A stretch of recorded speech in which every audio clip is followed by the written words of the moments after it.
So, before I get started, I'd like to know who I am speaking to. Do we have any architects in the room? Any architects? Okay, one. Engineers? Okay. Code officials? Okay. Who am I missing? Planners. We have planners. Okay, I'm still missing. Public Works. Okay. Public Works. Who do we have for Public Works? Who am I missing in the back row there? Building inspectors. Building. Well, that's code officials, right? Right? Yeah. Okay. Okay. So. You architects all heard that, right? Not many architects in the room. But, okay, so I am the accessibility specialist for the state of Illinois. I work for the Capital Development Board. I'm a licensed architect in the state of Illinois as well, so no architect jokes. I've been in this position for almost 9 years. Have more than 30 years of experience with construction, project management, as well as architecture. But lately I've been doing more with accessibility. And I have degrees in architecture and construction management. I want to keep this kind of light, so if you have questions as we're going through it, I'd rather you go ahead and ask the questions at that time instead of waiting until the end and you might forget, or I don't know. I think it's just easier that way. Let's see.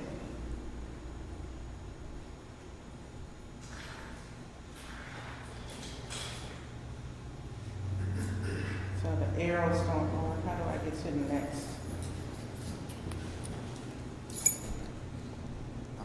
So will I be able to? I won't be able to use any other keys? Or? Yes, it's working. Oh, okay. These? Okay. Okay. Okay. So I'm going to start out with a little bit about the history of the Illinois Accessibility Code, which I will be calling the IAC a lot throughout. Makes it easier. Illinois likes to think of themselves.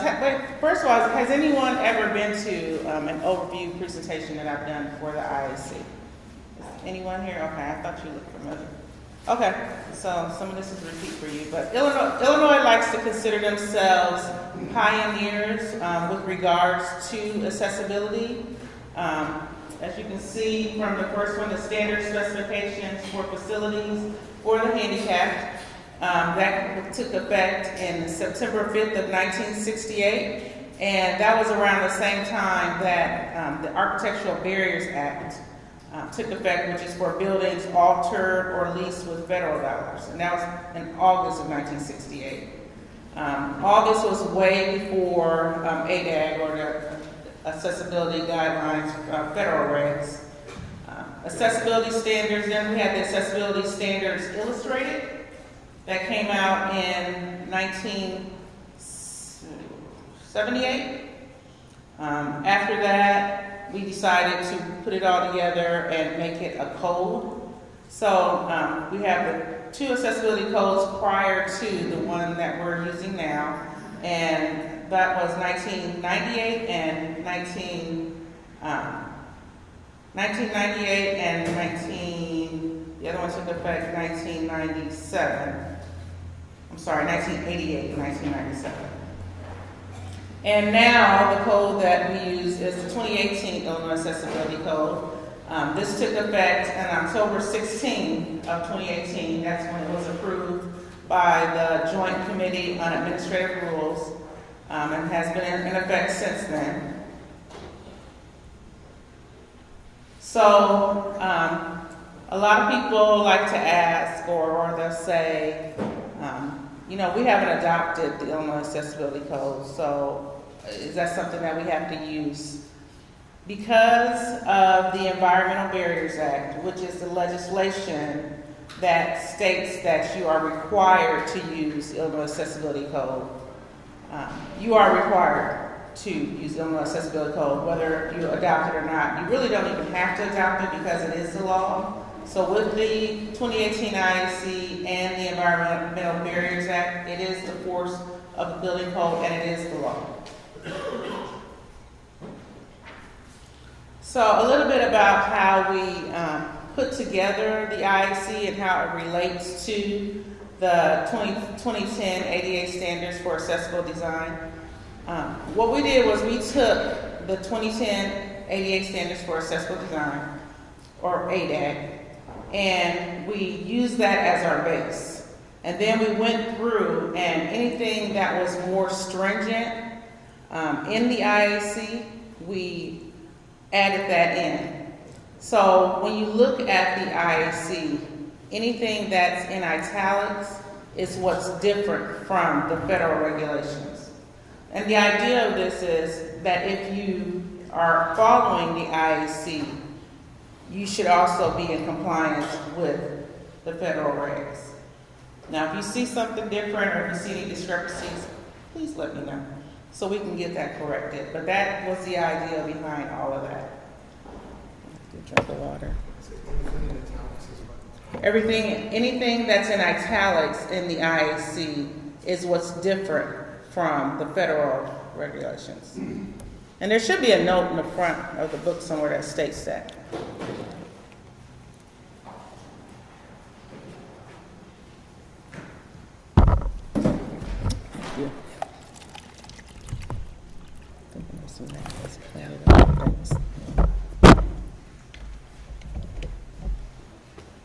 So how it's broken down is, so the first chapter deals more with the administration and application of the code, and it also goes through, it has definitions, and that's probably the most important part of the first chapter, is definitions and the reference standards. And then the second chapter deals with scoping. So if you're looking at a project and you're trying to figure out, what's accessible, the first thing you should do is go to the scoping and figure out whether it's new construction, is it an alteration, is it an addition, and you'll find all that information in scoping. And then from that point, scoping will send you to other sections of the chapter, like, for instance, if you're dealing with an alteration and you're wondering about accessibility, they might send you to chapter 4. And chapter 4 will go into more detail about what's required for an accessible route. Or if you're dealing with an alteration of toilet rooms, they might send you to chapter 6. And chapter 6 will give you more information on that. Chapter 8 deals with more special rooms and spaces and elements. Chapter 10 is our recreation facilities, and so some of the definitions from chapter 1 might not necessarily relate to chapter 10, and it states that right at the beginning of chapter 10 for recreation facilities. So definitions, like I was stating, are in section 106 of the IEC.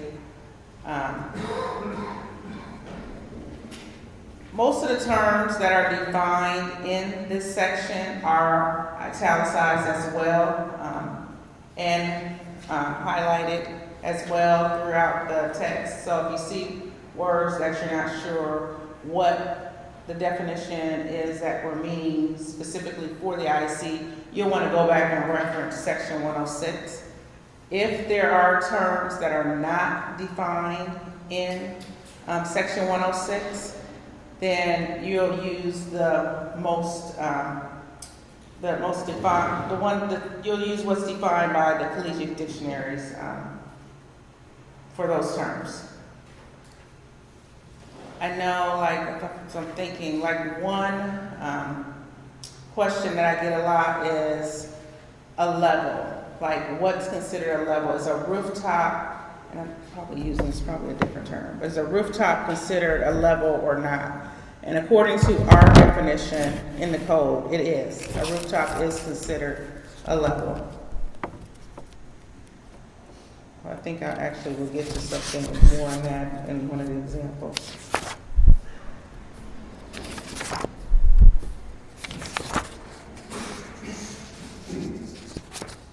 I'll get to that more in one of the examples. It's not level, but it's a floor or something of that nature. So the IAC is applicable to both public facilities and to multi-story housing. And so a lot of times when people see public facilities, they just assume that's like government type facilities or something of that nature, but it's not. If you look in the definitions under public facilities, it pretty much includes just about everything except for housing. And so it includes those facilities that are owned by government units, as well as those facilities that are used by the public or employees. And it also includes public right-of-way. So just about everything ends up falling underneath that category. It's kind of deceiving. Multi-story housing is those units that are both 4 or more stories and 10 or more units. So you have to have both. And I'll talk about multi-story housing more later on, but you do have to have both of those requirements for it to be considered multi-story housing and have to follow these guidelines. The IAC is applicable to new construction, to alterations, to additions, and also to historic preservation, restoration, or reconstruction. And you can find, I don't know if you want me to give you the sections where this information is listed. 101.3 actually lists out what the IAC is applicable to.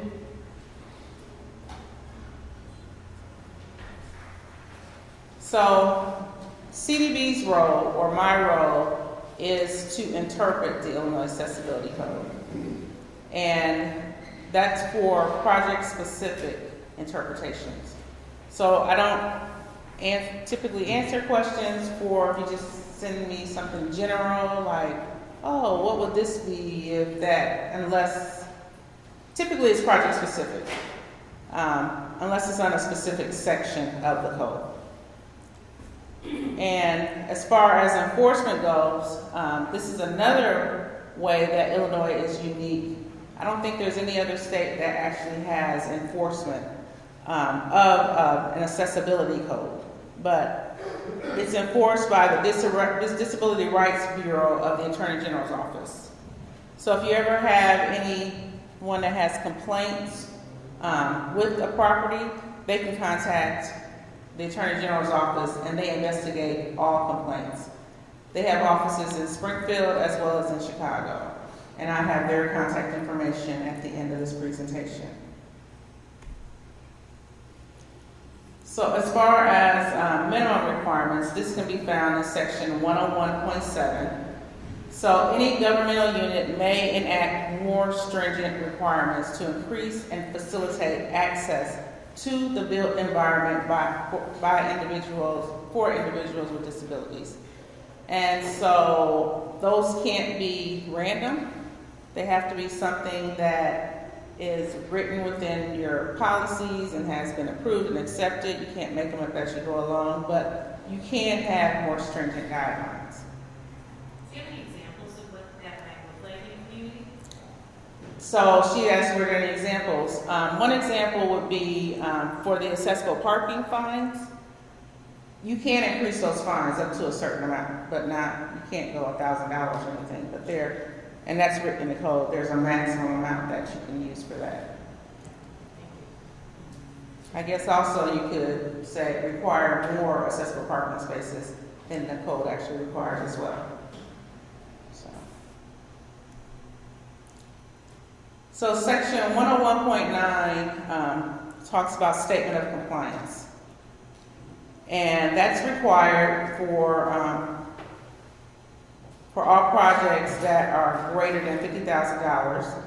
And so drawings that are examined for compliance, drawings are examined for compliance with the IAC by the AHJ or the authority having jurisdiction, or inspectors or code officials. And so any of those drawings that are greater than $50,000, they have to have some type of statement of compliance. And the only other way to get around that is if there's an architect or an engineer's seal on the drawings. Because as licensed professionals, they're expected to follow the codes that are in place. Another question I get a lot is, how do I get an exemption or waiver from the IAC? You cannot. So the Environmental Barriers Act is clear about no one is allowed to grant a waiver or an exemption or exception to the code that is not already written within the code. So if it's not written in there, I don't have any power at all. All I'm doing is interpreting the code and letting you know what the intent of the code is.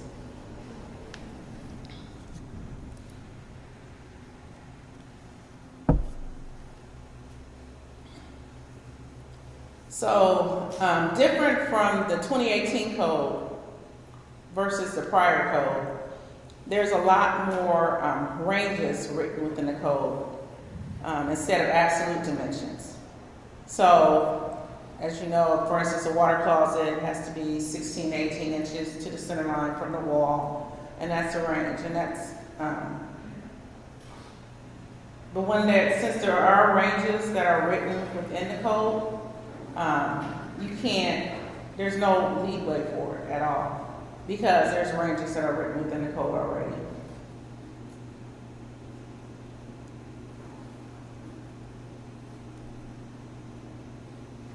I took out a slide.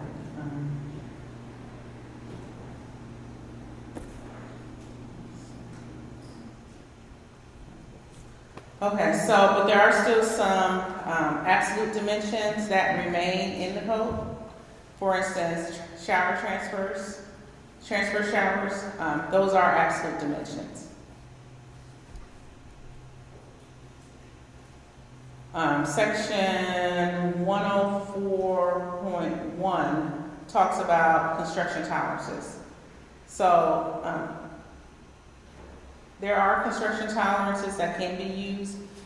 The code does not list out what these tolerances are. You can find them maybe from industry standards. I always get calls asking me, well, what's the tolerance for this or that? It's based off of industry standards.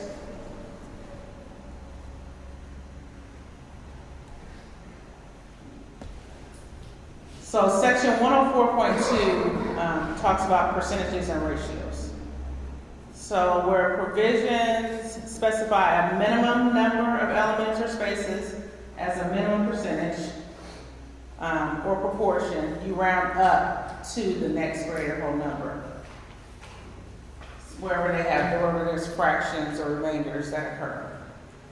For specification for dimensions or sizes that involve percentages or ratios, you round down for values less than 1/2.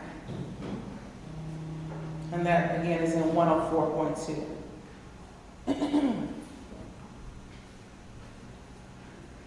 Section 104.3 talks about how figures are informational only and all dimensions are stated in the text.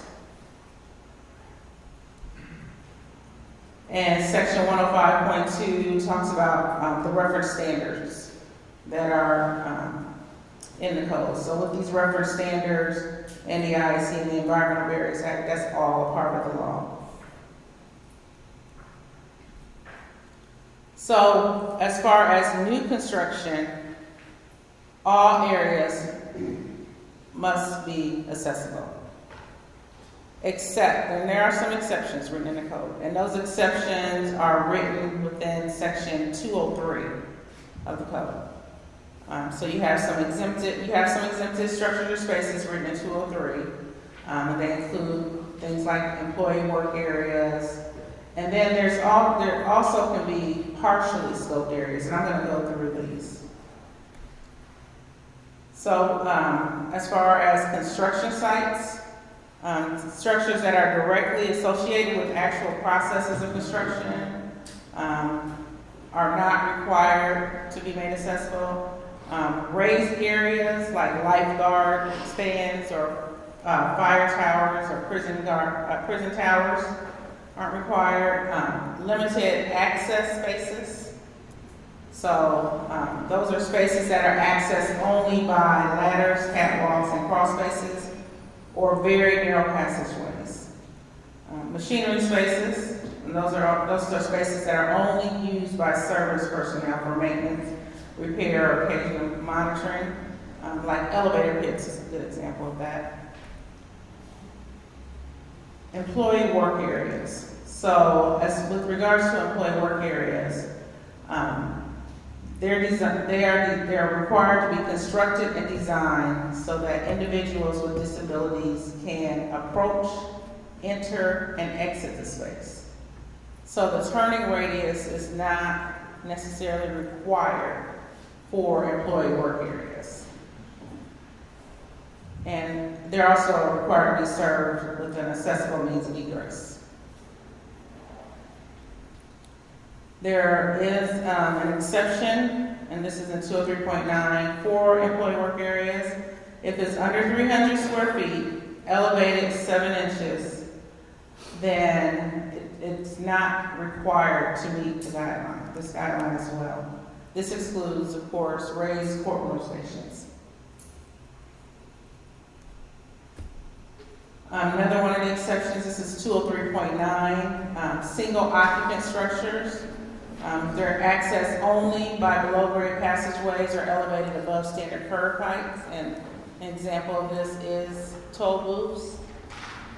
If these toll booths are exempted from that accessible route into them, if there's toilet rooms, you're still required to make that toilet room accessible. So, detention, correctional facilities, as well as residential facilities, and that doesn't include multi-story housing. That's only the residential facilities that's defined in the code.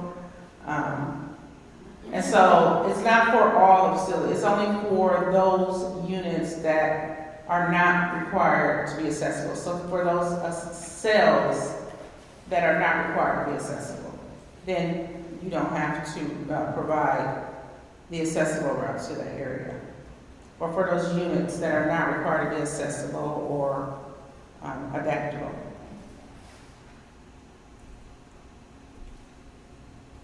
And some of the other ones are raised structures used solely for refereeing, judging, or scoring, water slides, raised diving board platforms, animal containment areas not open to the public. Now, for all of these, you're still required to have an accessible route to those spaces. As far as partially scoped areas, what the code means by that is you might have, like this is a clinical suite. So you might have some exam rooms exam rooms are considered employee work areas. So you have to design it and construct it so that you can approach, enter, and exit it, but the equipment within is not necessarily required to be accessible. You have toilet rooms that might meet some of the exceptions in the code, and I'll go through like section 203. There's exceptions. I'll go through that later as well. Break rooms. So this is what they mean by partially scoped areas. Okay, as far as additions go, and there's not a big section on additions, but it's packed. It's section 202.2. And so the newly built portions that are added to an existing facility are considered additions, okay, and treated as new construction. That portion is treated as new construction. Existing portions of that facility affected by the addition are treated as alterations. You are required to provide an accessible route from the existing building to the addition without necessitating leaving and re-entering the addition from the outside. So you're required to have that accessible route.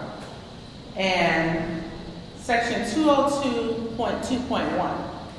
So accessible toilet rooms must be provided in the existing building if there are none in the addition. So if you're doing an addition, and there's no toilet rooms, then you are required to make the toilet rooms in the existing building accessible. If there are no accessible toilet rooms in the existing facility, then you must provide that in the addition. So you're gonna have to, whenever you start doing additions, you're gonna have to provide some accessible toilet rooms. So alterations. There's a definition of alterations, a very detailed definition of alterations in the code. And this is a kind of an important definition because you want to make sure that the projects that you're looking at meet this definition before you make the requirements for alterations or apply to that project. Types of projects covered are remodeling, renovation, rehabilitation, reconstruction, restoration, resurfacing of circulation paths. There are also things that are not considered alterations that are written within that definition. And things like normal maintenance, like if the stairs are cracked and you're repairing them or fixing them, that's not considered an alteration. Re-roofing, painting, wallpapering, pretty much finishes are not considered alterations unless you're resurfacing a circulation pattern. Electrical, changes to electrical and mechanical are also not considered alterations. There are some exceptions to following completely the alteration guidelines or being able to make the alteration fully accessible. And those can be found in section 202.3 under the exceptions. But one is if it's structurally impracticable, which is a hard one to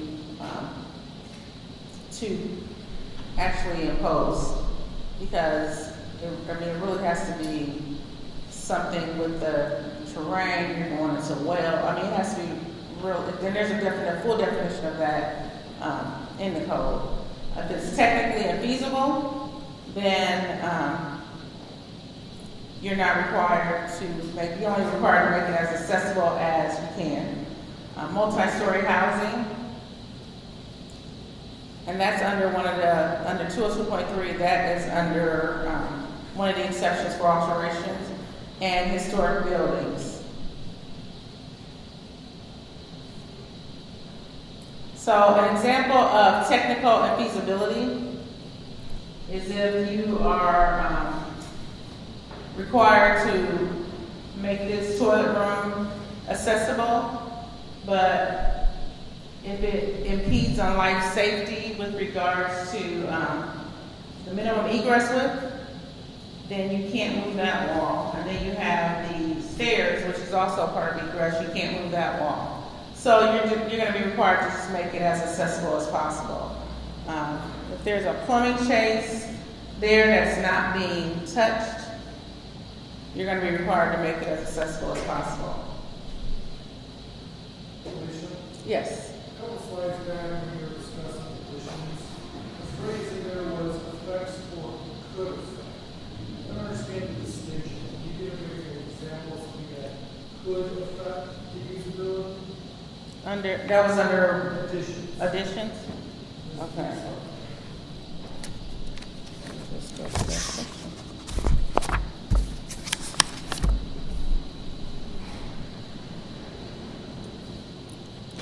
So it says each addition that affects or could affect the usability of or access to an area containing a primary function area. I'm just trying to decipher what is the difference between actually affecting and could affect.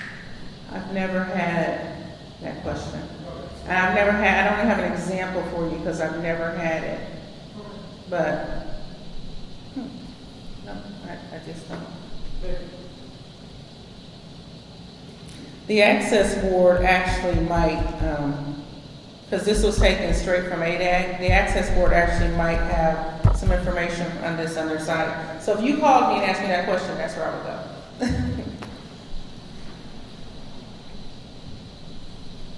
So those alterations that are more extensive, you're going to be less likely to be able to call it technically feasible, and you're going to have to make it done. So I mean, even with regards to plumbing chases, if you're redoing everything, I've had people call before where they're like, well, it's a plumbing chase, it's technically infeasible, but they're moving everything around, including they moved that plumbing chase, and they may have gotten caught later not making it toilet room accessible because they thought that because the plumbing chase was there, they didn't have to do it. But they already moved it. They had already moved the plumbing chase. So you will have to make everything fully accessible if you're doing extensive alterations. So section 202.4 talks about alterations of a primary function area.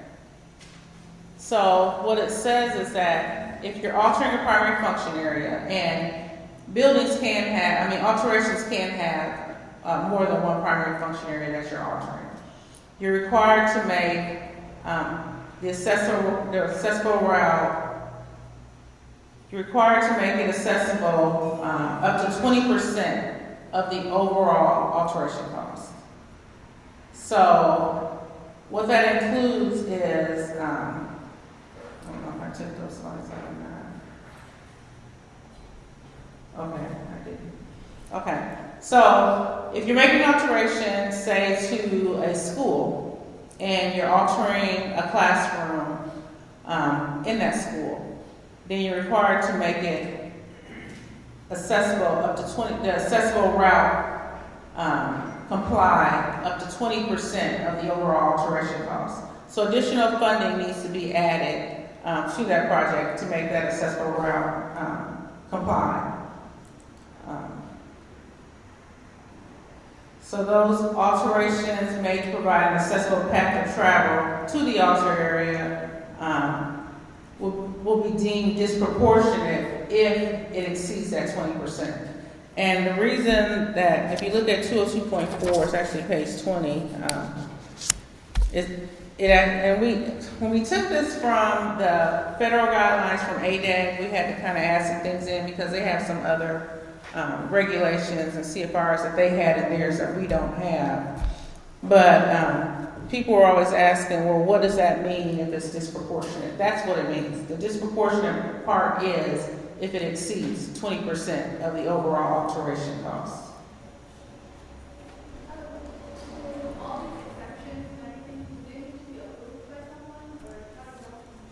So if the exceptions, she's asking, do the exceptions need to be approved by someone? If the exceptions are written within the code, they do not need to be approved by someone, kind of. All of your project needs to be approved by the authority having jurisdiction. So they'll be your final approval. Sometimes I have architects and engineers send it to me because they're saying that, well, the code official is saying they want to get your opinion, and they'll go off of what you say. So that's when I'll come in and answer a question, but yeah. Yes. Is a parking lot considered a primary function? Parking lot for a building, not necessarily a parking lot just for a parking lot. So is a parking lot for a building considered a primary function area? No. So the only way things like parking lots, or like a good example of that would be like restrooms. Restrooms in this building are not considered a primary function area. Restrooms at a truck stop or at a rest area are considered a primary function area. So, yeah. Follow up on the 20%. Who determines that 20%? Are you taking what the applicant says this is what it costs me, or how are you proving that? How much time do you have? So usually, you guys will be taking what they, because I don't know if you have time or to go through and actually figure out what the cost of that is, so. I mean, that's really all you can do. You're taking it from a professional, so. Unless you have something else in place. So.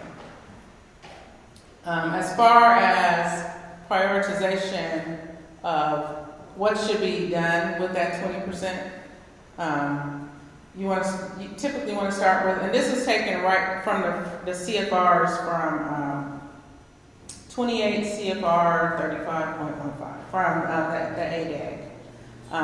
You want to start with an accessible entrance, and then an accessible route to the primary function area, then restroom access, an accessible toilet room, accessible telephone, which is kind of outdated because who has telephones, an accessible drinking fountain, and then access to other elements such as parking and storage. And then if you still have more money left in that 20%, you can go through and do the toilet work. You can add more things. So here's an example of that path of travel to that primary function area in the back. And you can see that you could actually start at the transportation stop if you wanted to, and the path going from the parking into the building, it shows the telephone, the toilet rooms, etc.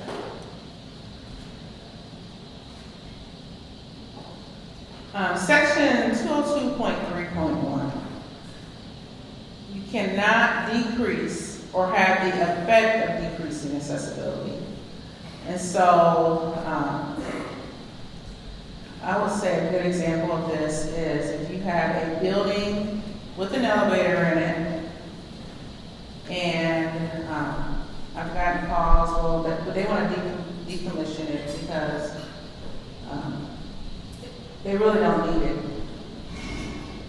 You can't do that because that gives the effect of decreasing accessibility. So, and it might even be a building that our 2018 code, if they were building it new, they would be required to install an elevator or vertical accessibility, but it still gives the effect of decreasing accessibility. So 202.3.3, that addresses alterations to parking lots, and a lot of people do not like this section. That's because if you make any alterations to parking lots, whether it's seal coating, resurfacing, remarking, fencing, curbs, walks, landscaping, you're required to make that parking lot accessible. So you have to go in and fix it so it complies with the IC. So I do want to get a little bit of clarification on that. So if they're just restriping or seal coating, and the AAA parking space at one time was compliant slope-wise, now it isn't compliant slope-wise, then they would have to add costs to the project to basically patch that so that it is compliant. Did everyone hear that? If they're just seal coating and striping the parking lot, and at one time that accessible parking space was compliant, and over time it's kind of worn and sloped, will they have to add additional cost to the project to make that parking space fully accessible? And the answer is yes. And I didn't write it, so don't shoot me. But yes, you do have to bring it into full compliance with the code. And that's actually taken from federal, if I recall. Let me make sure I'm not saying mistruths. No, it's not. That's an Illinois thing. So, yeah.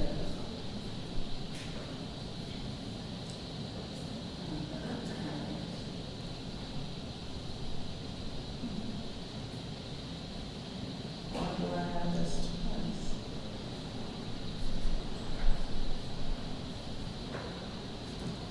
Okay, so alterations to historic buildings and facilities. This can be found in section 202.5.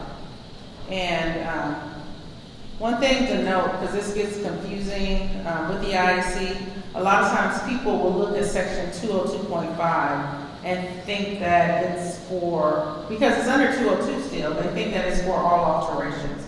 But this section is specifically for alterations to qualified historic buildings. And this applies to those buildings that are individually listed in or eligible for listing in the National Register of Historic Places, or if it's a contributing building or site in a National Register Historic District. So, these type of buildings must follow section 202.3 and 202.4 for alterations unless it's technically infeasible or threatens to destroy the historic significance. And that can be found in section 202.5.1. A building or site, so it can be eligible as a historic or architectural landmark by a local landmarks commission or by a local historic preservation commission. So alterations to qualified historic buildings, it's listed out all under 202.5.2. So one section talks about the accessible route. One section talks about the displays. Do you guys do a lot with historic buildings at all? Oh, yeah, okay. It talks about the toilet rooms and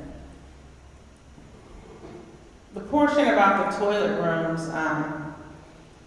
they basically, so we had HPA, Historic Preservation Agency, work on this section. And they basically kept a lot of the requirements from the 1997 IAC. I think when there's a rewrite, that a lot of this may get changed as well. Section 202.6. So it talks about governmental units and public facilities. And governmental units, like state buildings or municipalities, shall not enter in a new or renewal agreement to lease, rent, or use in whole or in part any public facility which does not comply with the code. And this is not new. This was actually in the 1997 code, but somehow it wasn't getting done. But this is not, so if you have a municipal, some type of government facility, it is required to fully comply if you're leasing or using it. So protruding objects. The section about protruding object is section 307.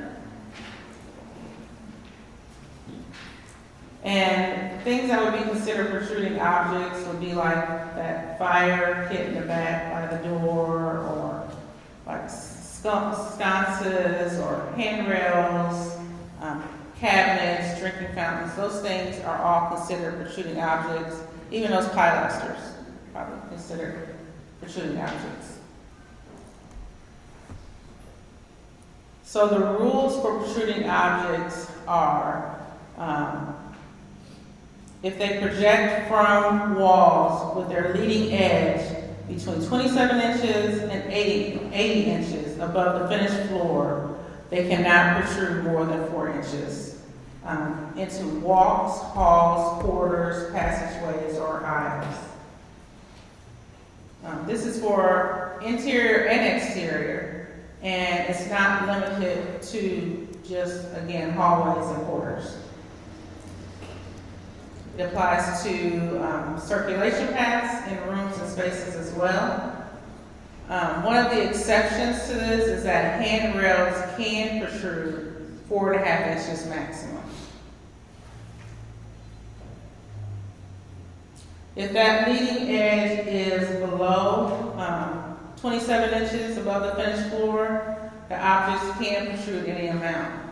And the logic behind that is if it's below that and you have someone that's using a cane for cane detection, that they'll actually hit it. And then protruding objects shall not reduce the clear width of an accessible route or maneuvering space.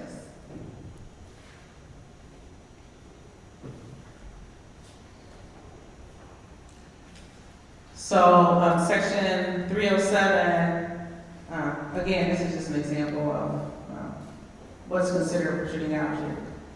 Just another way of looking at it. Now, 307.3 speaks to protruding objects with regards to freestanding objects that are mounted on posts or pylons, and they may overhang circulation past 12 inches maximum for 27 inches to 80 inches above the finished floor. They can overhang.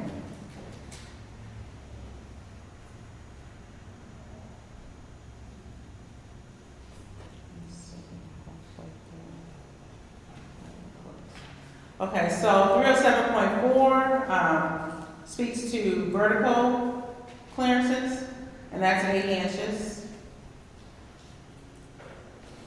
So you have to have at least 80 inches above the finished floor for a vertical clearance. It also talks about the leading edge of the guardrail that's required. For that portion, like underneath the stair or arch, for that portion that's below the 80 inches, you have to have some type of guardrail there or something there for cane detection. So clear floor space, and I'll be using clear floor space a lot throughout the rest of the presentation. And just know that clear floor space is 30 inches by 48 inches. And that, if you're actually looking for it, it's in section 305 of the IAC. So you are required to have a clear floor space with a drinking fountain. Centering the clear floor space or ground space of an element is it's often advisable, but it's not required. The only place in the IAC where it's required is at a drinking fountain. It's nice that it'd be easier if you could center it, but it's not required in most instances.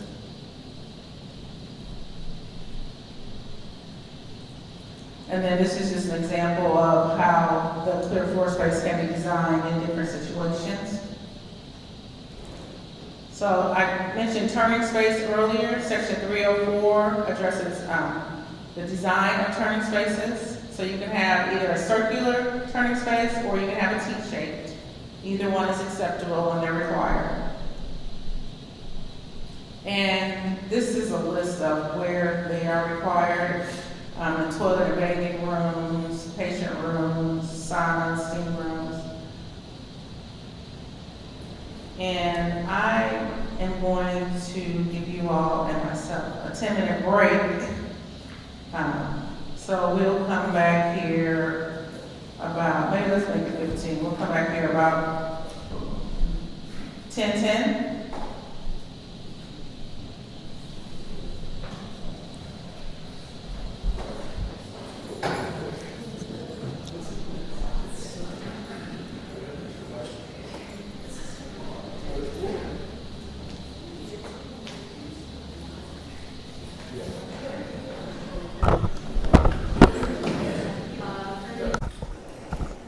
Okay. Now we're going to talk about drinking fountains. I used to get a ton of calls about this because there was a slight conflict between the IAC and the Illinois Plumbing Code. And the Illinois Plumbing Code hasn't been updated in a while, so hopefully we're going to be doing that soon. But section 211 is where you'll find information on drinking fountains. So the plumbing code dictates whether or not they're required. If they're required, then the Illinois Accessibility Code steps in and tells you what you have to do to make them accessible. So, per section 211, they're required to comply with section 602. And with section 602, you're required to have both a high and a low drinking fountain. The spout outlet is 36 inches max above the finished floor, and it gives more detailed design information about what's required with that drinking fountain. And this is an example of the high or low drinking fountain. If the Illinois Plumbing Code does have an exception to drinking fountains, and so if you meet that exception to having to provide a drinking fountain, then of course you're not required to make them accessible. One of the questions that I got all the time was they have an exception about providing, I think it's cups, so if you meet that exception, then you can follow that exception and not provide drinking fountains. Reach ranges and operable parts. So section 308 of the IAC discusses reach ranges and operable parts. It discusses the forward reach range approach, and it gives you more detailed information about how to design that approach, the height that you'll have to have, whether it's obstructed or not obstructed. And 308.3 speaks to the side reach with regards to how it's designed, whether it's obstructed, depending on whether it's obstructed or unobstructed. Operable parts can be found in section 205.1 and more detail in section 309. And operable parts are required to be designed. The way we look at it is if an individual with a disability can operate, if you can operate it with a closed fist, then it probably meets the operable parts section of the IAC. And when the Attorney General's office, when they go out and they are inspecting and looking at things like that, that's the way they look at it. If you can operate it with a closed fist, then it probably meets the operable parts section. And this is just an example of some things that are considered operable parts.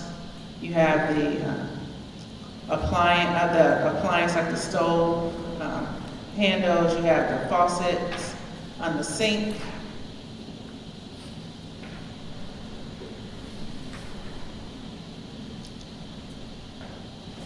And this is just an example of being able to operate something, you not being able to operate. This is an example of another operable parts section. But what this example really shows is that for all of those items that do have operable parts, you're required to have a clear floor space for those operable parts. So it has to meet you have to have a clear floor space, it has to meet the reach ranges, and operability is important, and accessible route to that clear floor space.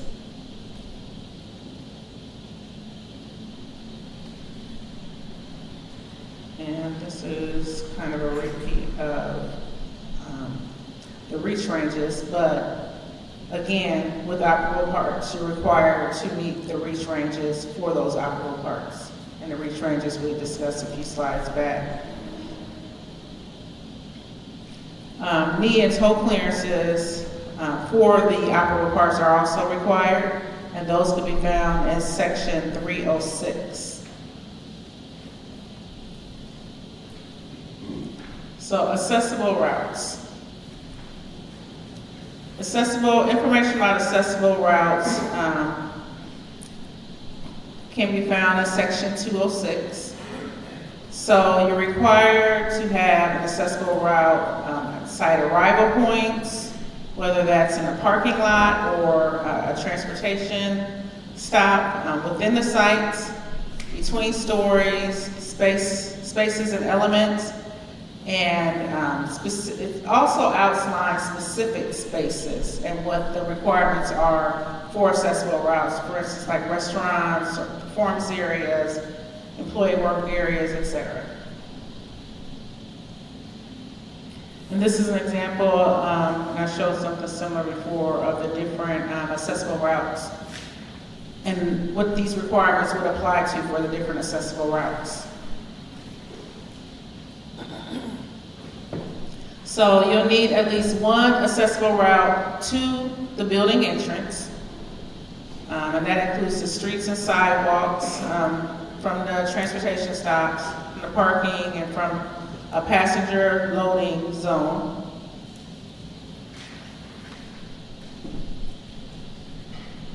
And also, with the 2018 code, it gave a little more clarification with regards to whether an accessible route is required on the inside or whether can you have one on the outside. So if there's not an accessible route that's required on the inside for a pedestrian route required on the inside of a building, of a particular building, then you're not required to add one. So if there's not already a route in that building, you're not required to provide an accessible route. If the circulation path is interior, then the accessible route must also be interior. A lot of times I've gotten this a couple times where some alterations are being made and they want to not have the accessible route, and this is kind of different from this, but they want to not have the accessible route be on the main entrance in the front. Can we make it come from around the back of the building?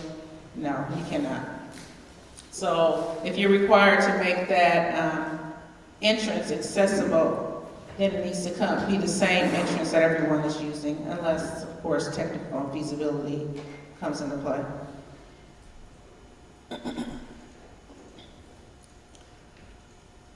So this talks about accessible route turnaround obstructions within accessible routes, and it just gives you a little more design criteria for this. When I'm talking to people who are actually designing the spaces, I go into more detail about the design criteria. 403.5.3 discusses the passing space that's required for accessible routes. There are some exceptions on whether an accessible route is required, and that can be found in section 206.2.3. So exception 1 of that section deals with, so what it does not deal with. This exception has 2 sections to it.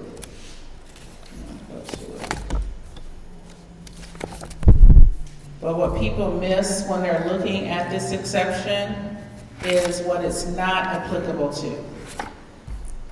So this section is not applicable to shopping centers or malls, professional offices of healthcare providers, terminal depots or stations used for public transportation, or state government facilities. And one thing with this exception is it has 2 parts, and you have to meet 1.1 and 1.2 of this exception in order for it to be applicable.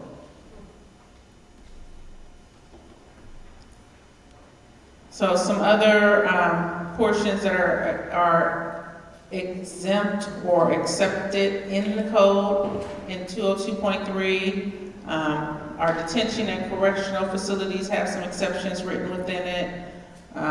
Residential facilities, not including multi-story housing, air traffic control towers, As far as, and I don't know how many of you all actually even dealt with our code prior to this 2018, but there's a change from the 1997 to this 2018 with regards to exception 8, which deals with archival, which deals with storage in general. So the only way that storage cannot have to provide an accessible route is if it's for archival or business or mercantile product storage, 1. And 2, it has to be greater than 1,000 square feet and less than 3,000 square feet. And that space has to be exclusively for either archival or business product storage in a mercantile setting.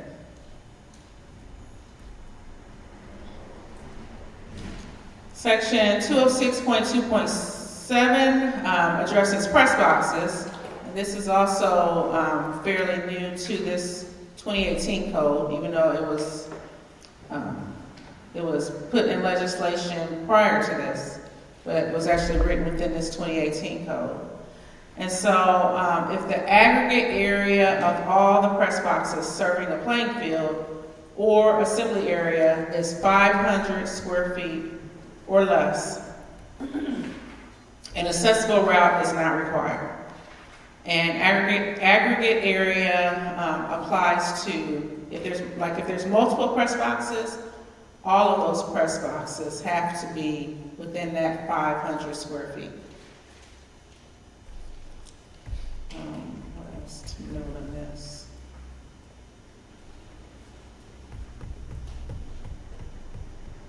There's an exception. There's exceptions written to this as well. It's not required to press boxes and bleachers that have points of entry at only one level, provided that the aggregate area of all press boxes is 500 square feet max. So that's one of the exceptions that are written in this. And it's not required to freestanding press boxes that are elevated above grade 12 feet minimum. Okay, entrances can be found in section 206.4, and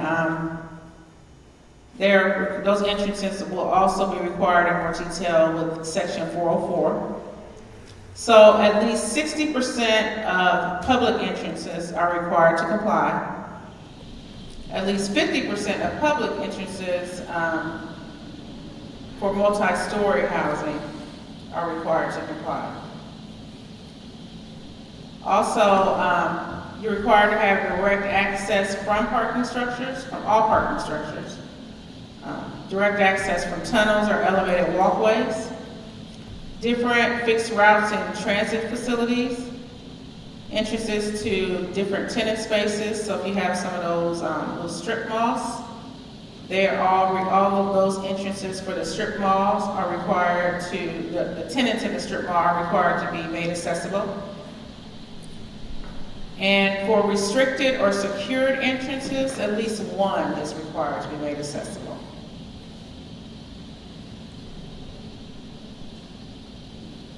So this just addresses components of an accessible entrance. So it starts from the pedestrian way or the sidewalk way, and then it shows like a ramp going up to the doors that are also required to be, at least one is required to be compliant with section 404. So as far as door widths, section 404 spells this out as well. The minimum clear opening for doorways is 32 inches with the door, and you measure that with the door open at a 90-degree angle, and it's measured from the face of the door to the opposite side. That's typically a 36-inch door typically meets this criteria. The handle has to be 4 inches maximum. The opening height for the door can reduce to 78 inches at door closers and stops. Otherwise, it has to be a minimum of 80 inches.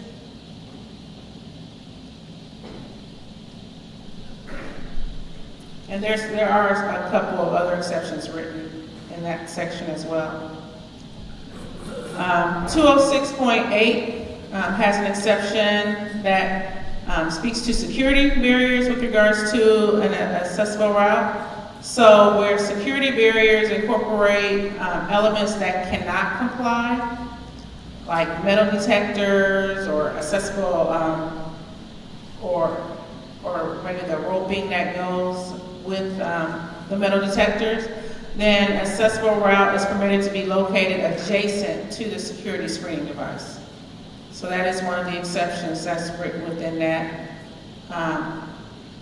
But the route, that if you do have a route, an alternative route, it must be located so that users can maintain an equivalent level of visual contact with their personal items.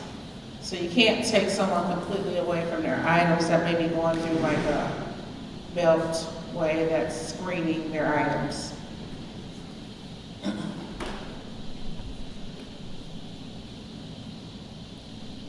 So I'm looking at my slides. I'm not sure that I am going to be able to get all the way through everything, and I'm wondering if there is a topic that you all are want to hear about more than another, or should I just keep going?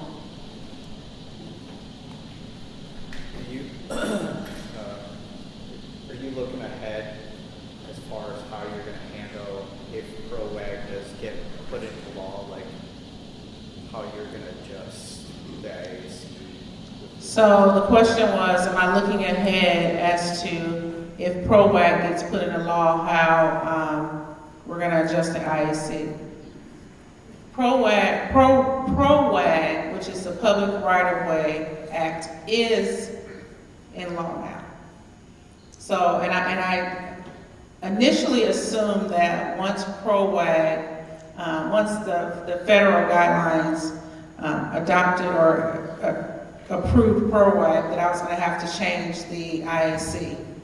But what I've since learned, and I'm kind of excited about this, is that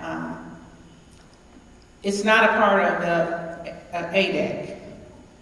But ADAG can enforce it. So the federal regulations can enforce it. It is a part of the law, the federal law, as of now. And so, try not to go too deep in the weeds with this, but the IAC is only required to be updated if the federal regs are updated. And then we have 3 years to update the IAC. So because it's not a part of ADAG, right now we're not required to make it a part of the IAC. I think, is there anyone here from IDOT? Are you guys enforcing that? Do you know? ProWag? Yes, so IDOT is enforcing ProWag. So, but it's not a part of the IAC, and I don't know when we do update it again if it will be a part or not. I don't know if anyone was around initially when we started. Well, I wasn't there when we started working on this 2018, but I was there toward the end. We tried to include ProWag in this IAC in anticipation that it was going to eventually be accepted federally, and we got so much pushback and we were under a deadline that we decided to just not do it. So potentially it might be a part of it. Okay, well, I guess I'll just keep going. So as far as maneuvering clearances go for doors, that can be found in section 404.2.4. And there's a table there. There's also some diagrams, but of course there you really need to go off of the table. But the diagram figures will give you an idea of what it would look like. But when you are either looking at drawings or designing for maneuvering clearances, that maneuvering clearance is required to go the full height of the door. So it has to go all the way up it has to go all the way up to the 80 inches. So, for instance, this is one of the most typical maneuvering clearances for a door. If there's a forward approach, 12 inches on the push side, 18 inches on the pull side. That, and 60 inches on one, 48 inches on the other side. That square is required to go all the way up to 80 inches. And it's required to be clear.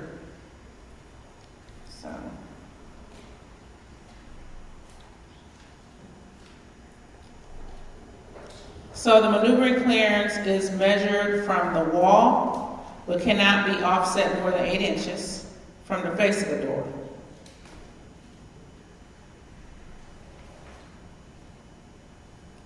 And there's an example of this. If the door is, if the obstruction is within 18 inches of the latch side, and if it projects more than 8 inches from the face of the door or gate maneuvering clearance for forward approach, it must be required. So you have to have, if it's recessed like that, that forward approach clearance has to go all the way back into that recessed area, the 8 inches.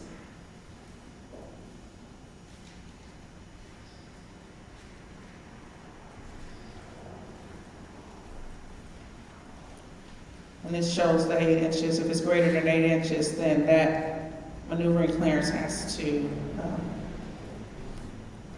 apply to that whole area, that 18 inches or that 12 inches off to the side. That's another example.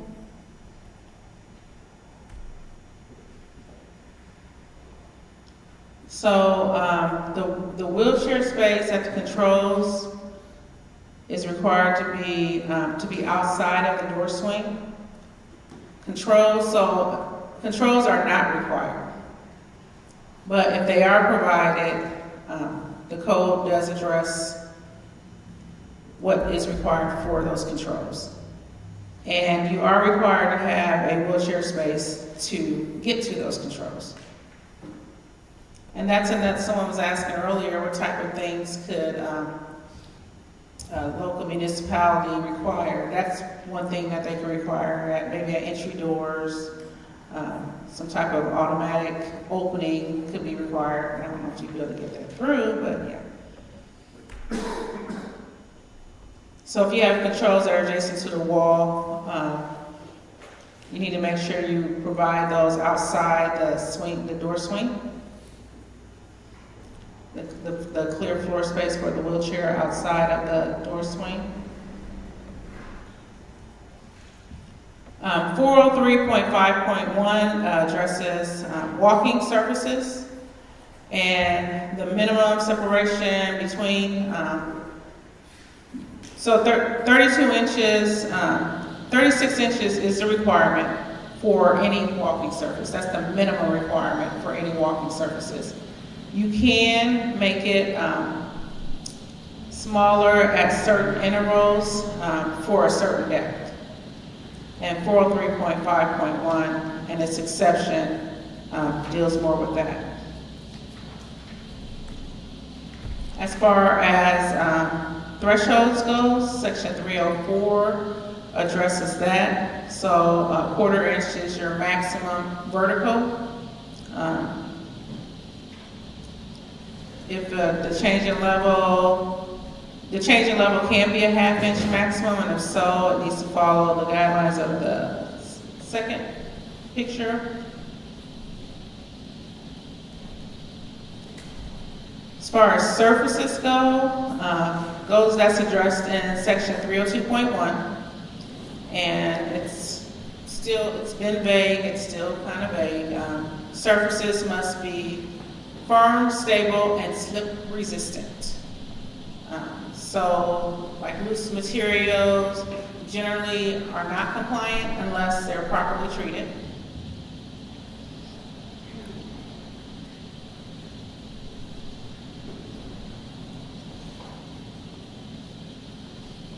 I have gotten questioned quite a bit, like is there a specific coefficient of friction? And there is not with regards to surfaces.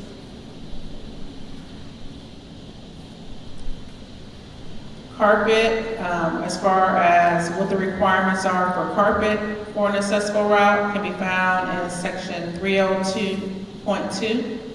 The maximum pile height is a ½ inch, and that's measured to the backing, cushion, or the pad.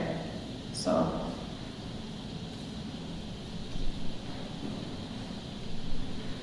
and 302.2 will give you some examples of what to do, what you can do with the edges of the carpet. Exposed edges have trim on the entire length, and the trim must meet specifications for changes in level that I showed slides earlier. The maximum height is a ½ inch. As far as openings, that could be found in section 302.3. ½ inch max is an opening is what you can have when you are crossing, if a wheelchair was crossing, going parallel with the opening.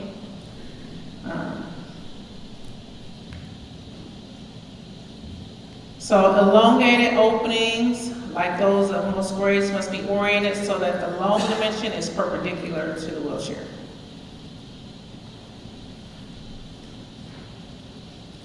Handrails. Information about handrails can be found in section 403.6. So handrails are required at ramps with a rise that's greater than 6 inches. And handrails are required at stairs. As the stairs that are part of a means of egress. Can you say again when the handrail is required? Handrails are required at ramps with a rise that's greater than 6 inches, and they're required at stairs that are a part of a means of egress. And this is in section 403.6. Now, if you see, or if you decide to put handrails on like a walking surface, they are required to comply. Handrails are not required at walking surfaces, but if they are provided, they should comply with the IAC.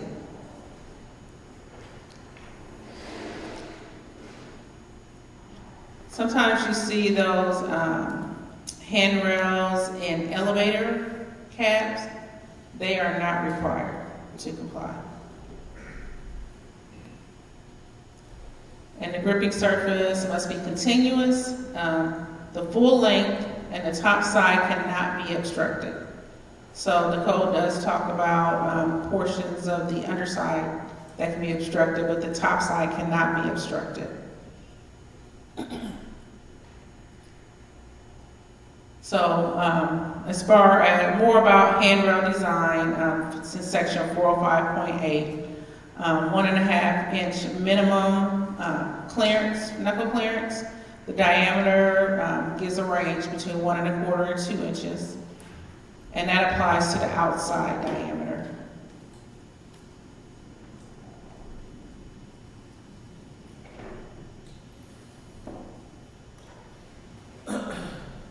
And this just gives more of an example of handrails and when they're required and what needs to happen at the bottom of the handrail for ramps. It needs to be 12 inches minimum at the top.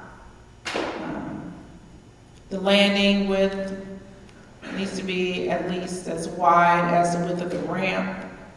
Just more detailed information about ramp design, including the landing, again in section 405.7. You can have handrails that are non-circular in shape, and There is some design criteria for that in section, this is taken from figure 505.7.2. And this just talks about the obstruction that I was speaking to, that you cannot have obstructions along the top or sides, but you can have some obstructions at the bottom that's shown here, and that's in 505.6. And this, I guess I should move these around. This just talks about, they're not required here, but if you do provide them, they are required to comply.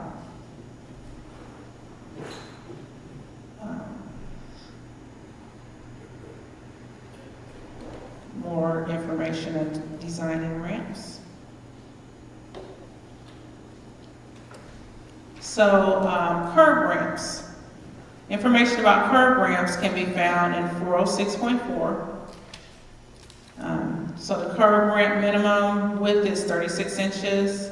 Top of the landing must be at least the width of the ramp by 36 inches, but 36 inches minimum, excluding the flare sides. And it gives information about what the slopes of the flare sides and the ramp, curb ramp itself must be.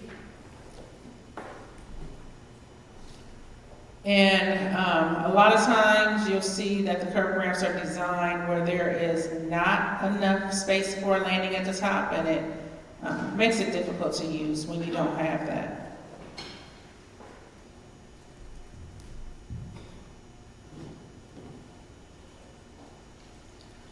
Detectable warnings. So if you ever use the code, the IC before this one, we used to require detectable warnings at the top of stairs and in parking lots. And that was removed.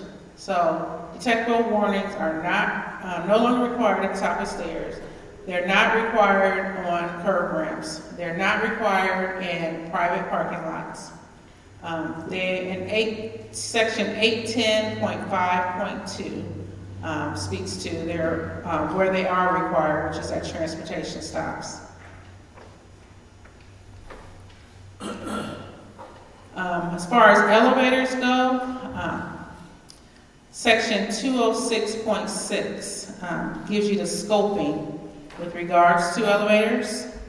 And then if you go to each of those sections within this area, it will take you to what the design of each of these types of elevators are needed. So if you go to section 206.6, which is on page 3738, it basically goes through and tells you that elevators provided for passengers to comply with 407. But if you look at the exceptions on page 38, it will give you more information with regards to whether you're required to use a standard elevator, or maybe you can use a platform lift or a Lula or something of that nature. So if you look at, say, exception 2 of this section, it tells you that elevators complying with 408 or 409 are permitted in multi-story residential dwelling units. And so what I did, I don't know if you deal with a lot of elevators, but like what I did with my code book is I just wrote in 408 is Lula and 409 is a private residential area. That way when you're looking at it, you can see what you can install as for an elevator for vertical accessibility as opposed to a full-size elevator. And the reason this is important is because when you're dealing with building, elevators are expensive. And so a lot of times clients want to know what can we use in place of a full-size elevator. Also, as far, if you go to 206.7, platform lifts can be used in alterations, if you look at the second sentence of that one. So that's a section that I get a lot of questions on, as far as elevators goes. And so section 407 will go into more detail about the car sizes and turning space within the elevator, but mostly what it does is it takes you to the ASME 17.1 and tells you this is what you need to look at with regards to elevator design. This is what the elevators need to comply with. So if you're doing an alteration for a group of elevators, where one car is altered, all cars programmed to respond to the same hall call must also be altered. So when you're going in elevators and you're changing the controls, they need to be the same for all of them. And that's in section 206.6.1.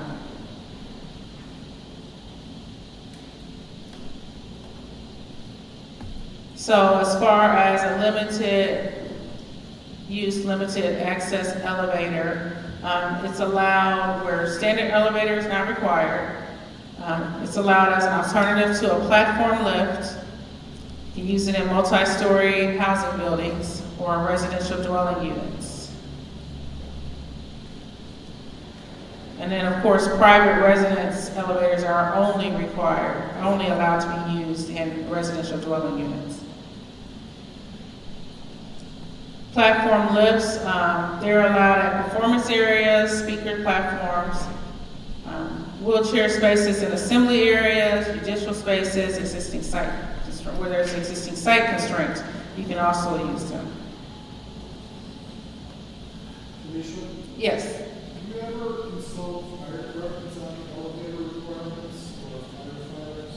Because what we're running into is municipality ideal, because they have car size requirements that fit structures. So Lulas are out for every building in the municipality ideal. I was just curious if you've ever encountered that. So the question was, do I ever encounter dealing with fire departments with regards to elevators because the car sizes that they require, basically Lulas will be out and for the stretchers. And no, I actually have not dealt with that at all. But of course, the most stringent code would be required, but I didn't know that. So this is another area where local requirement, see people talking about the Yes, this would be an area where local requirements would exceed and I wonder if, maybe when it's time to redo the IAC, if that's something that should be considered as well. I don't know why it wasn't in the past, but. So section 810 talks about transportation facilities. You can get more information on that, what's required. I'm not going to go into a lot of detail on that. Section for stairs, you can get more information on that on section 210 and section 504. So all stairs that are part of a means of egress are required to comply. There are some exceptions for altered and for assembly stairs.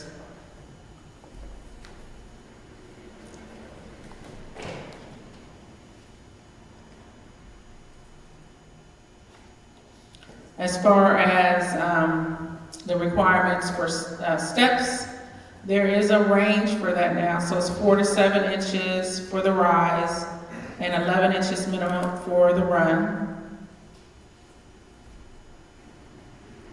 And section 504 goes into more detail as far as stair design and what's required, as far as what the handrail has to be and how long it has to extend at the bottom of the stair, how it has to extend at the top of the stair, how it has to bend when it gets to the top of the stair. You can find all that in section 504. And And then if you're in a situation where detectable warnings are required in transportation stops, you can find that information as far as the design in section 705.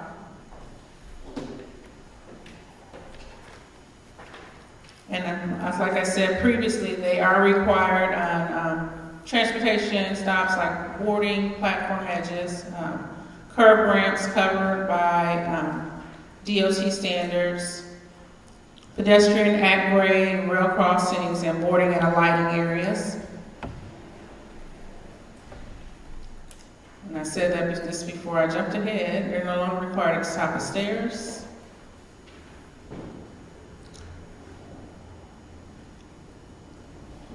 Okay, for parking. When is parking, accessible parking required? So, accessible parking can be, for scoping, it can be found in section 208. It's required for all employee or visitor parking lots. Yes. A question on the visitor parking lots, is that applicable if it's a visitor parking lot to a residential development that isn't vertical? The question is this applicable to visitor parking lot that is not vertical? Yes. So even though the dwelling units might not have to apply, the IC might not apply to the dwelling units for residential that's not vertical, if there is a parking area, the IAC is applicable to that parking area and it's applicable to visitor parking spots. As far as on-street parking goes, I get a lot of questions. What are the requirements for accessible on-street parking and do they count? So the IEC does not address accessible on-street parking.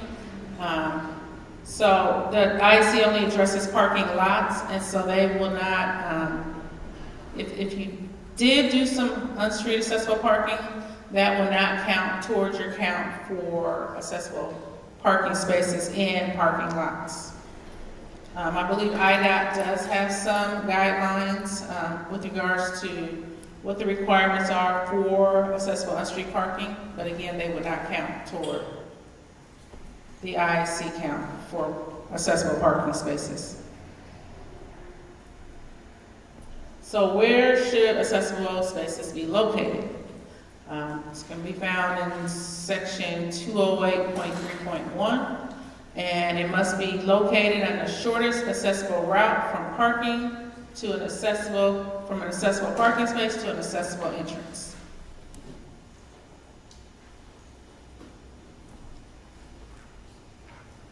So a change to this code from the last code, at least the IEC, is that you could not share access aisles in the previous IEC. You can now share access aisles in the 2018 IEC as long as it's not angled parking. And it just gives more information on the design guidelines for accessible parking spaces. And this table in section 208.2 will give you more scoping information with regards to how many parking spaces are required, depending on how many total parking spaces you have.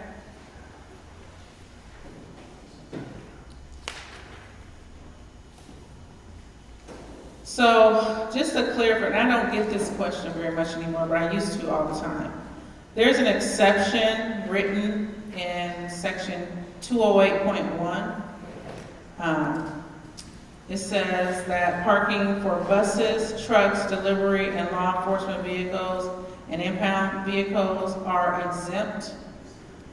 And that is only applicable if you have a, let me get to that section. So it's only applicable if you provide a passenger loading zone to the facility. So if you have maybe a police station and you have like an impound lot or something of that nature that's a little further away, you will not be required to provide, and maybe you just, or maybe it's a bus transportation station, and you're just parking buses there. You will not be required to provide accessible parking spaces in that lot as long as you have a passenger loading zone to the building.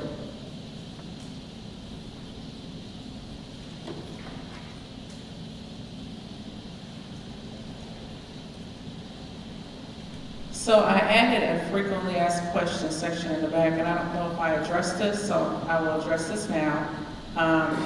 The 2010 ADAG has van spaces that are required. The IAC does not address van spaces at all. And the logic behind that is that all of our spaces are designed basically to the minimum requirements of a van parking space. So that's why we don't have necessarily van parking spaces in the IAC.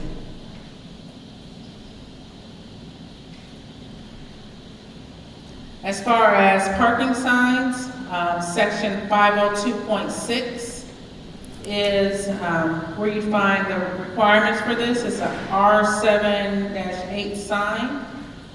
The fine sign is R7-101. You can combine those into one sign. The minimum fine is $250, and as I said before, a municipality or ordinance can set a higher fine amount. It's up to $350.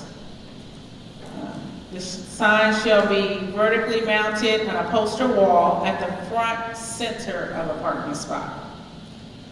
No more than 5 feet or 6 feet, I'm sorry, the old code was 5 feet. No more than 6 feet horizontally from the front of the parking space.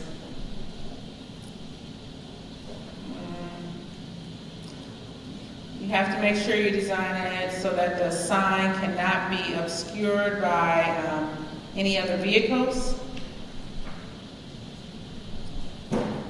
And the arrow on the sign is optional.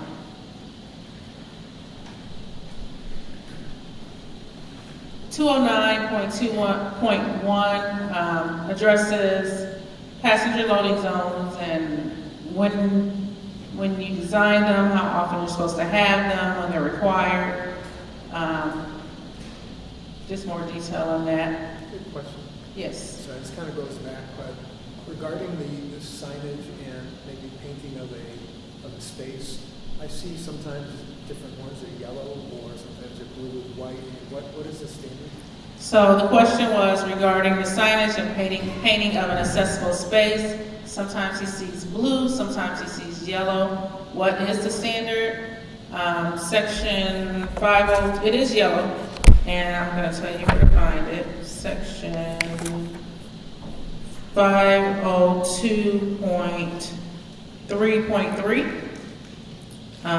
It states a high quality yellow paint recommended by the paint manufacturer for pavement striping shall be used. And if you're looking there, you'll see that that's italicized, so that is something that Illinois added in.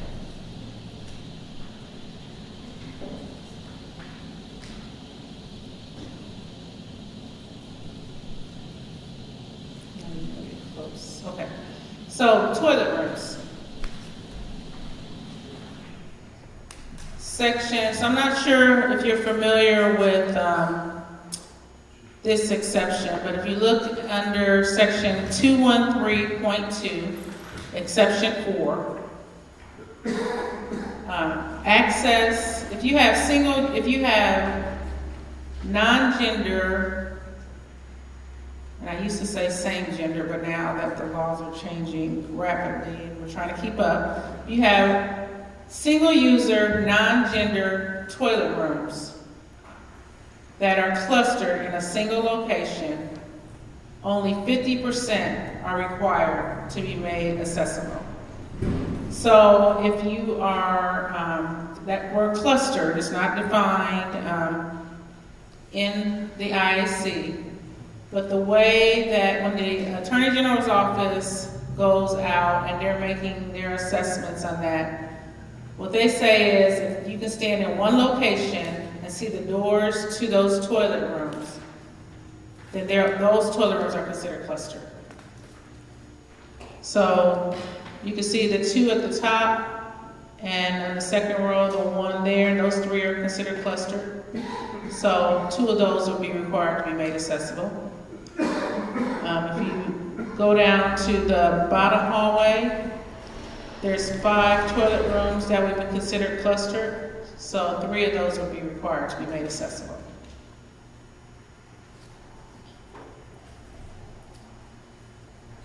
As far as private toilet rooms, there are some exceptions to private toilet rooms. And private toilet rooms are those that can be accessed from a single office by a single occupant.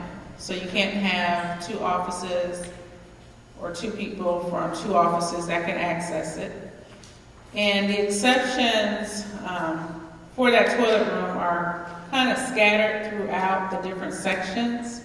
So, for instance, as far as the door swing, if you go to section 603.2.3, exception 1, it'll give you an exception for the door swing for a toilet room that meets this criteria. Or for like the grab bar, not having to be installed at the time that it's built, but only having some type of backing in it. That would be in section 605.5, exception 1. So you actually have to go to the individual sections to see if there's any exceptions written within those sections. And that's kind of a list of them. Grab bar, alternative toilet seat and lavatory height, removable base cabinetry and labs. And I have those, if you need any of those sections, I can grab them off to you now. Door swing can swing into fixture clearances, or swing can be reversed. So.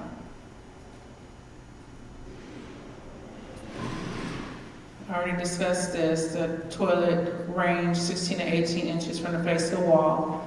The lavatory cannot overlap the toilet clearance except in dwelling units.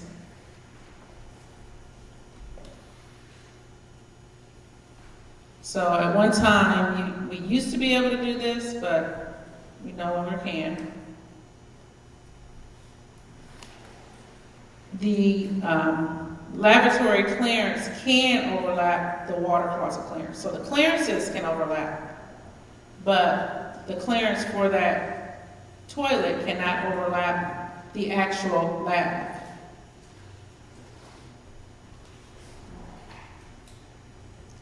And the reason this was changed is because it allows space for a side transfer.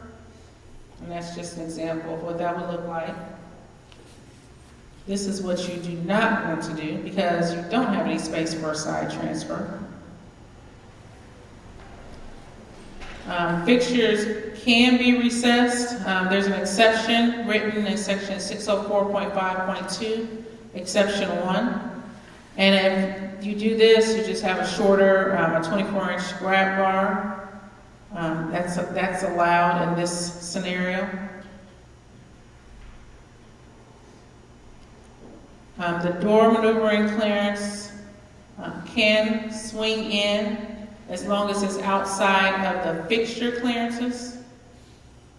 And there is actually an exception for a single user toilet room. The door can swing, and this is exception 2 of section 603.2.3. So if there's a toilet for individual use, the doors can swing into the fixture clearance if the clear floor space, which is 30 by 48 inches, is provided outside of the door swing.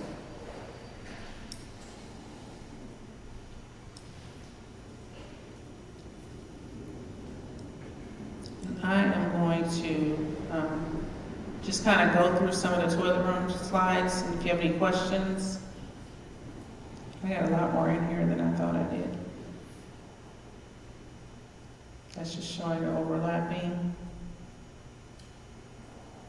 The turning radius can overlap as well.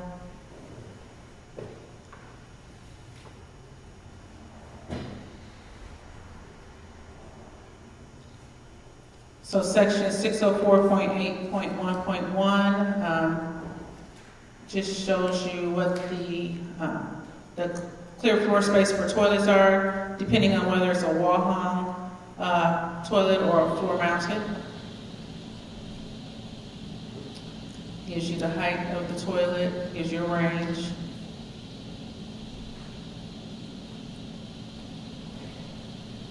These are for toilet compartments, accessible toilet compartments. Must swing out 604.8.1.2 unless you have an integral roll stall, incorporates the aisle there.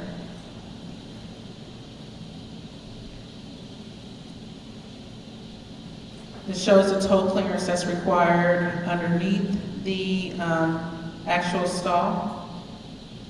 Unless, so there's a way around it if there's actual walls that go all the way down. So at the front of the partition, at least one side from the toe clearance of 9 inches minimum above finished floor and 6 inches deep beyond, minimum beyond the compartment side.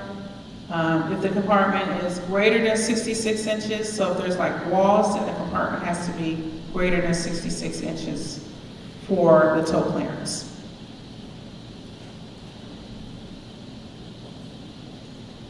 Just a way to configure the stalls, the latch side opposite the toilet.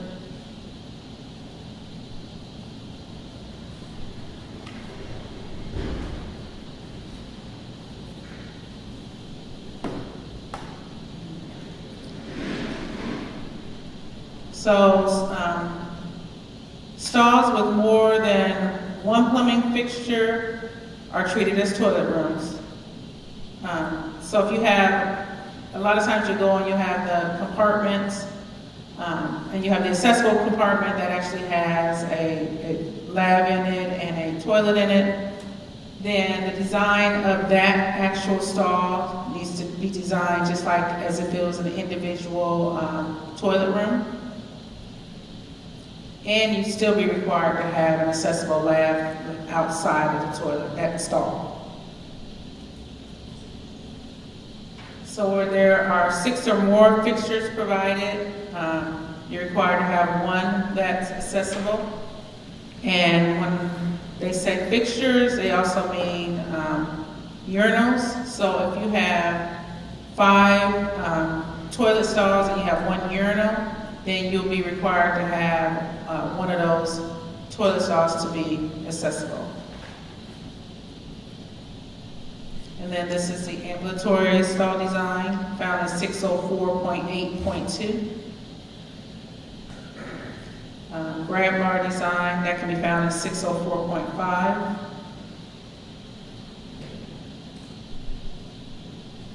And this can be found under that section as well.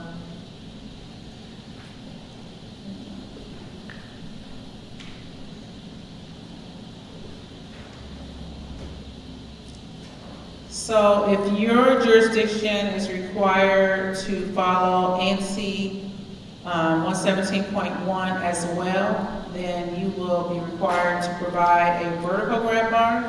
The IAC does not require a vertical grab bar. So if your jurisdiction requires that, it's more stringent, so you will be required to install that. And it will not conflict with the IAC.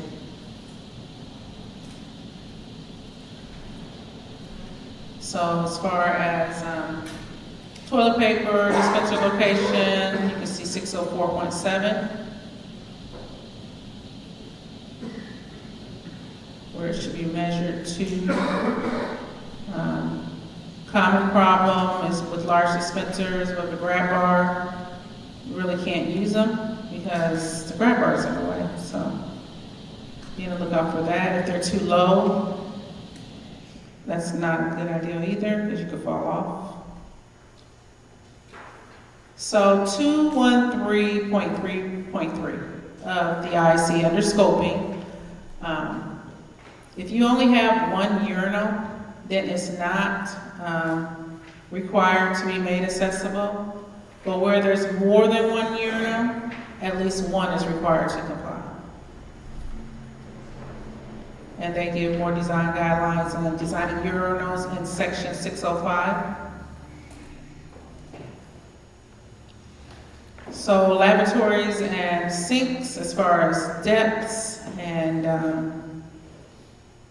what's required is in section 606.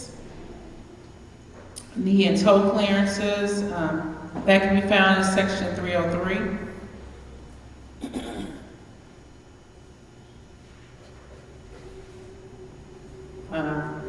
Yeah, it's good to avoid hospital-style labs with the deep projections. They take up more space and require a greater reach range to the faucets and dispensers.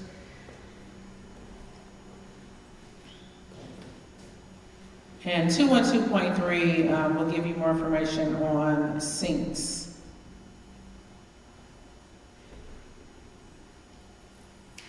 Bathing facilities.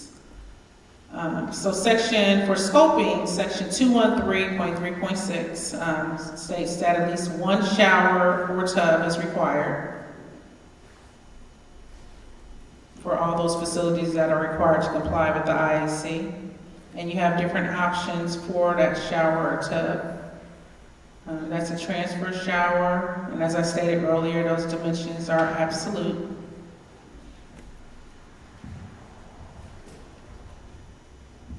That's a common error with transfer showers and the insufficient space at the seat wall. And 608.3.2 will give you more information on roll-in showers. The seat requirements is 608.4.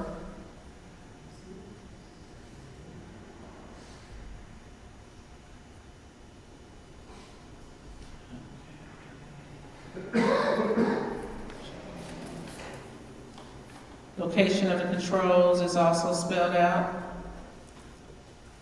As far as the threshold into the shower, a half-inch maximum, but a bevel curb is allowed.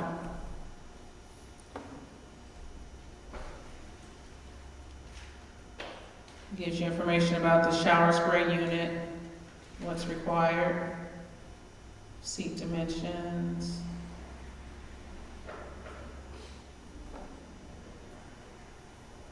This one, the lab obstructs the transfer space at the seat.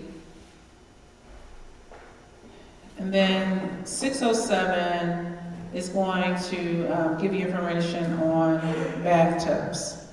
And I'm going to just fly through this section. Signage can be found for scoping in section 216.2 or 216. But then it's broken down into type of signs. So you have designation, you have directional and informational. And underneath each of these specific sections for the types of signs, you'll be directed to what's required for those type of signs.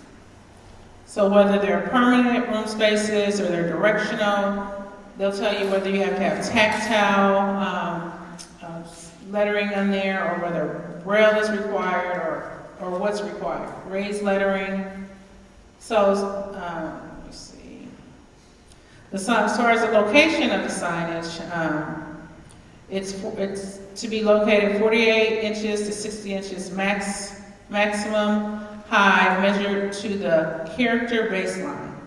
So that's laid out in 703.4.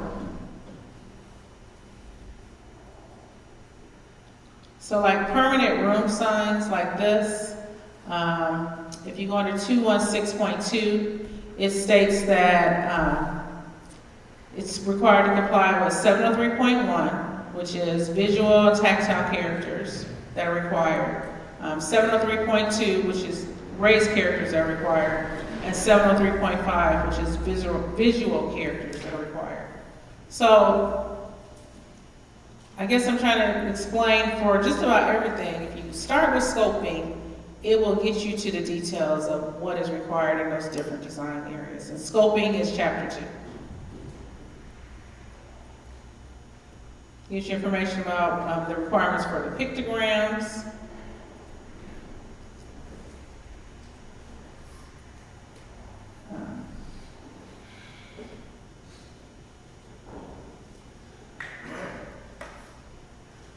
Okay, I'm getting there.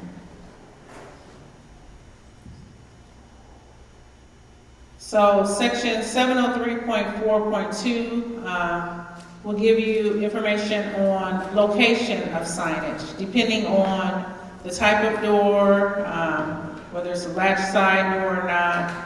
Also, a clear floor space is required. An 18-inch by 18-inch clear floor space is required in front of the actual sign. And so this is the latch side placement for a single door. If it's recessed, this is where it should be placed, or it can be replaced to the nearest adjacent wall. The double door should be in the right side of the actively. As an alternative, it can be placed on the door if it's on the push side of the door, and that's with closers and without hold open devices. As far as visual characters, information on this can be found in 703.5. So you want to have a font, a very clear font. Shouldn't be italics, oblique, script, or highly decorative.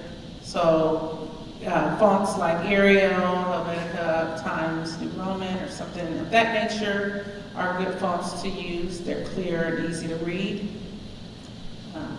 Then 703.5.5 will give you more information with regards to the minimum character height as well. Contrast, you should have light on dark or dark on light. Makes it easier visually.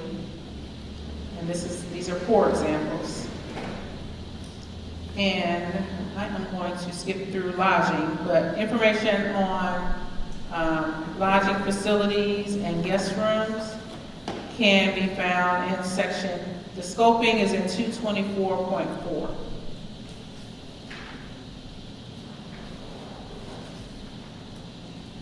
Multi-story housing.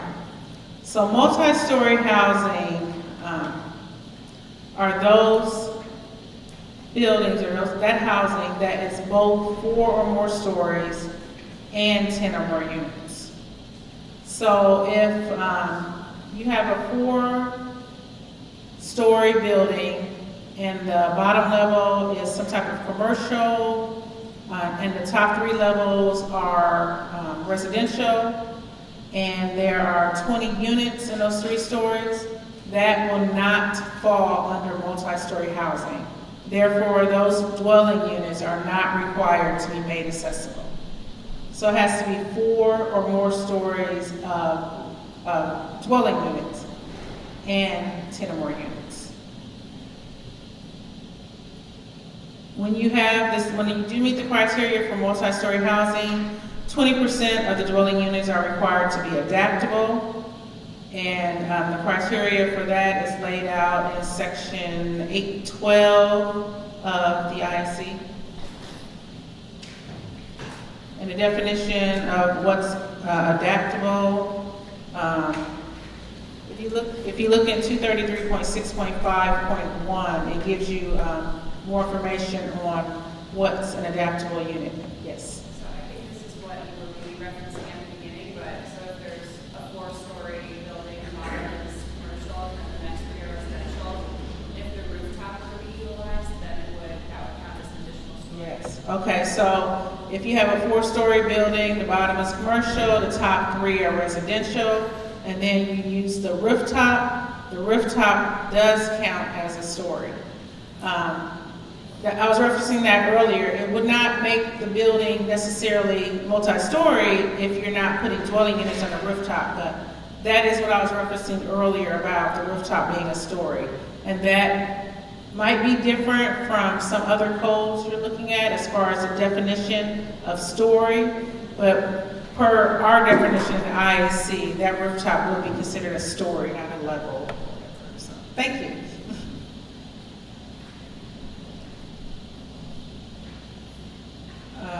So, common use and public use spaces are required to comply. Site improvements and emergency warning systems are required to comply. And adaptable dwelling units. Okay, so this just kind of goes into what's required in the adaptable dwelling units, and this is covered in section 233.6, which also points you to section 812. So, I don't have time for this. Frequently asked questions. Existing building alterations versus potential required. So for existing building alterations, when our accessible entrances are required, per section 202.3, it says that if you're making an alteration, you're required to make accessible what you alter. And then we touched on section 202.4. If you're altering a primary function area, and if you're required to make the path of travel accessible up to 20% of the overall alteration cost. So that could include the entrance. And then we already went through the prioritization for the path of travel. I'll show you examples. Okay, we touched on this. How many entrances, exits are required to be accessible, and that's under 206.4. That lays that out.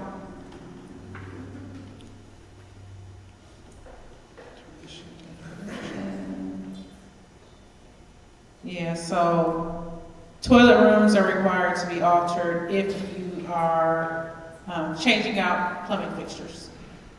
Any type of plumbing fixtures that are changed out, then the entire toilet room is going to be required to be made accessible, unless it's normal maintenance. So if the toilet is cracked and you're replacing it out in kind, then you would not be required to make the entire toilet room accessible.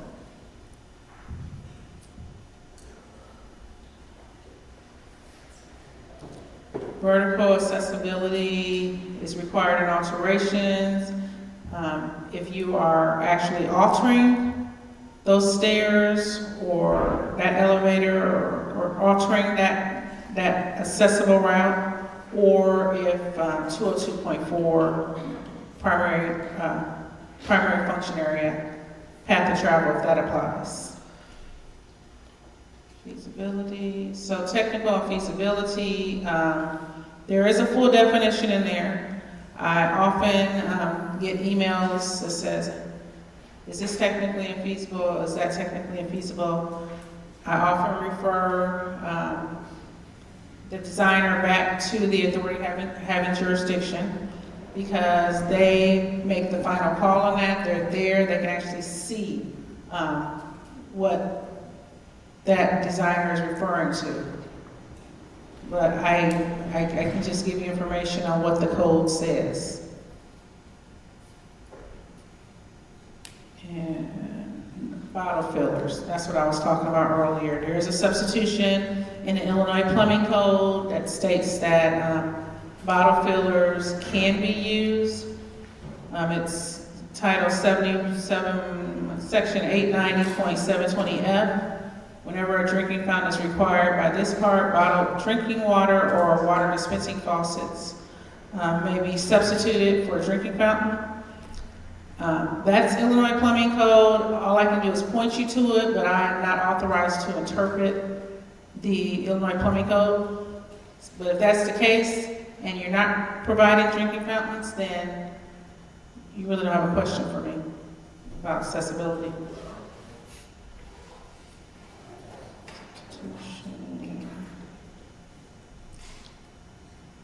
So if bottle fillers are used, they are required to comply with section 211.4 of the IEC. They should be on an accessible route, and they should comply with the reach ranges in section 308 and the applicable perks in section 309. Electric vehicle changing stations. It's a moving target. So there is some legislation that I am not super familiar with regards to EV charging stations that has come into play. The IAC does not have any design guidelines on EV charging stations, but the Access Board has some recommendations on what to do with as far as accessibility in EV charging stations. And that is what, when I get questions on that, that is what I send out to people to use. So if provided, accessible spaces at the EV charging stations cannot count toward the minimum number of accessible car and parking and van parking spaces required in the parking facility. But we do recommend that we do, and that's actually, you probably can't even see that. Oh, that's actually from the Access Board. They do have a recommendation on how to design an accessible EV charging station space, and I'm sure that's something that will be in the next code revision. And that's just another example.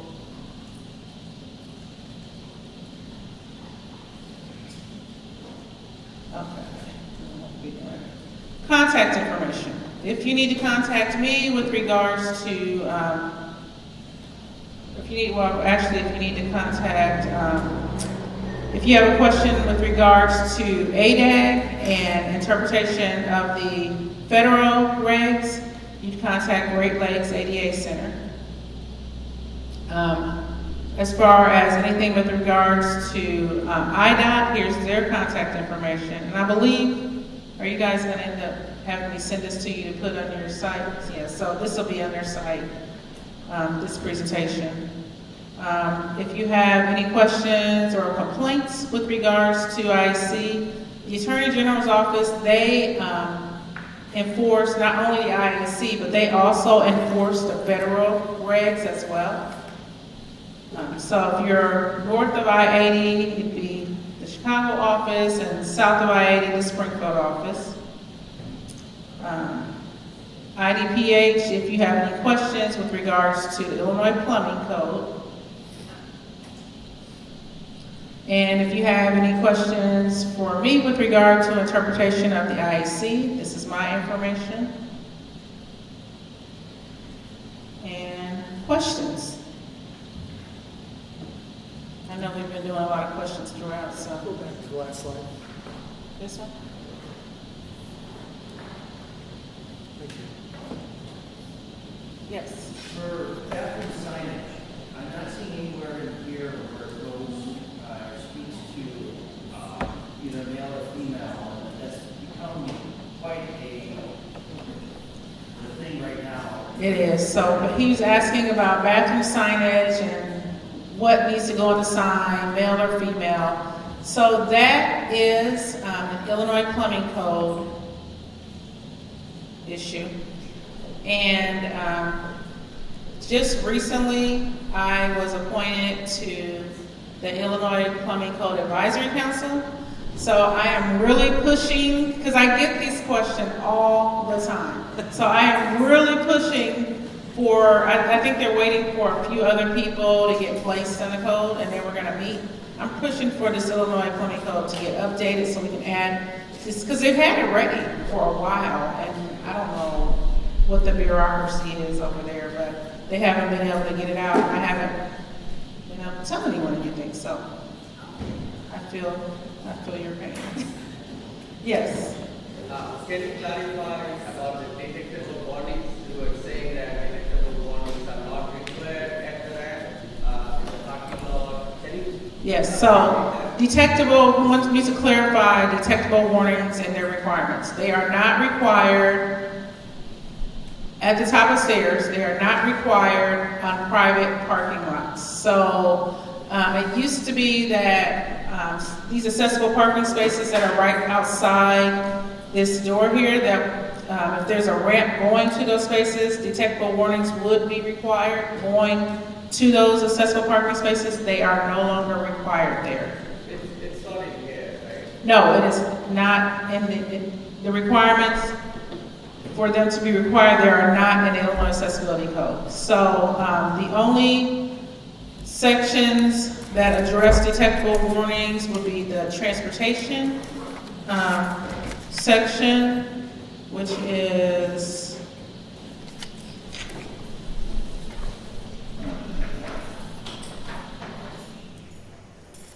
section 810.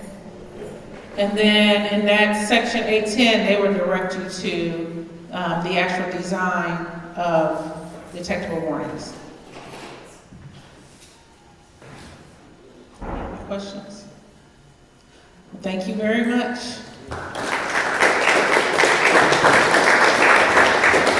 A couple of things. I know that everybody's all ready to go, but a few reminders.